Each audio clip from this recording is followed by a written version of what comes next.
Inilah 7 mukjizat anggota tubuh Nabi Muhammad yang sangat mengagumkan. Hingga saat ini, umumnya kita hanya mengenal 2 mukjizat besar Rasulullah, yaitu Al-Quran dan hadis. Namun ternyata belum banyak yang tahu bahwa mukjizat Nabi bukan hanya itu saja, di mana keberkahan dan keajaiban juga dimiliki setiap anggota tubuh manusia paling sempurna ini.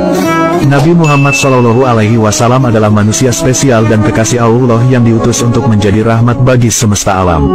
Selain itu, tugas dan tanggung jawab Nabi Muhammad dalam menyampaikan risalah dan memimpin umatnya tentu tidaklah mudah. Oleh sebab itu, tidak heran jika Allah Subhanahu wa Ta'ala memberikan banyak sekali kelebihan kepada Nabi Muhammad. Berikut daftar 7 mukjizat anggota tubuh Nabi Muhammad yang perlu diketahui. Mukjizat yang pertama, yaitu kepala Nabi selalu dinaungi awan.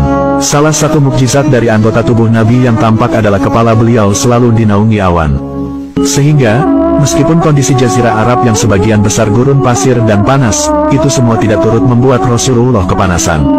Ternyata, mukjizat ini sudah terjadi sejak Nabi masih kecil, yaitu sebelum masa kenabiannya dan setelah menjadi Nabi. Ketika kecilnya, Nabi pernah diajak oleh sang paman Abu Thalib pergi ke negeri Syam guna berdagang. Ketika di perjalanan, ternyata mereka bertemu seorang pendeta Kristen bernama Pendeta Buhairo yang mengenali ciri-ciri kenabian Nabi Muhammad. Salah satunya adalah, selalu dinaungi awan ketika Nabi Muhammad berjalan. Kisah ini sebagaimana diriwayatkan dalam hadis riwayat Tirmizi.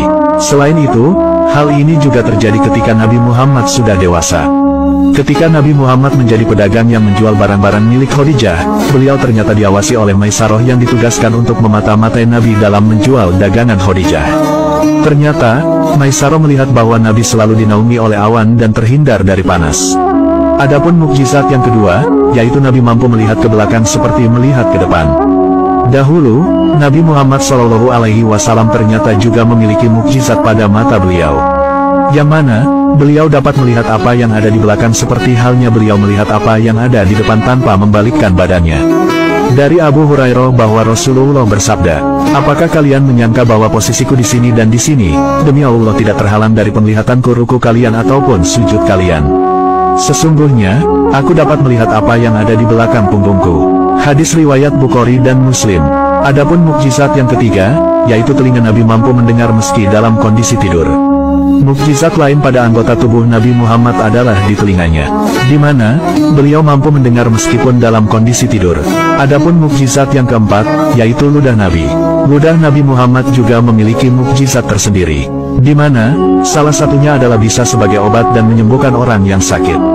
Ketika sahabat Ali bin Abi Thalib mengalami sakit mata saat berada di perang Khaybar, Nabi Muhammad kemudian mengusapkan ludahnya ke mata Ali dan seketika itu sahabat Ali langsung sembuh. Adapun mukjizat yang kelima, yaitu tangan Nabi sanggup membelah bulan dan membuat kerikil bertasbih. Mukjizat pada tangan Nabi ini tertulis dalam Al-Quran surat Al-Qamar, di mana beliau mampu membelah bulan menjadi 2 bagian. Peristiwa ini terjadi sewaktu Nabi Muhammad masih berada di kota suci Mekah.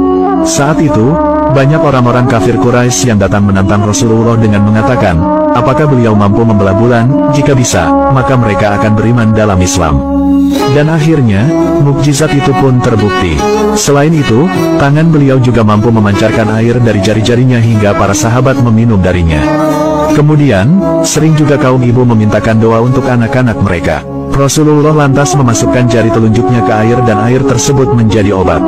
Pernah, dahulu ibu Abu Ayyub Al-Ansari yang buta dapat melihat kembali setelah diusap oleh tangan Rasulullah.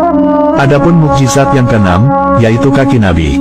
Dahulu, Jabir bin Abdillah Al-Ansari pernah mengeluh kepada Rasulullah bahwa air sumur di tempatnya tak bisa diminum, rasanya getir dan pahit. Kemudian, Nabi lantas meminta sebuah wadah dan mencuci kakinya di wadah tersebut. Beliau lalu menyuruh Jabir untuk menuangkan air bekas cucian itu ke sumur. Berkat air tersebut, sumur itu lantas menjadi tawar dan segar. Adapun mukjizat yang ketujuh, yaitu punggung Nabi. Dahulu, pada punggung Nabi Muhammad tertulis khotamun nubuwah dan kalimat tauhid. Lantas, apalagi yang hendak kita pungkiri mengenai mukjizat tubuh Rasulullah Shallallahu Alaihi Wasallam? Seluruh badannya merupakan cahaya, hingga ketika Rasulullah berjalan, tidak ada bayangan yang dapat mengikutinya. Semoga kita semua menjadi umat Nabi Muhammad yang mendapat syafaatnya di akhirat kelak. Amin.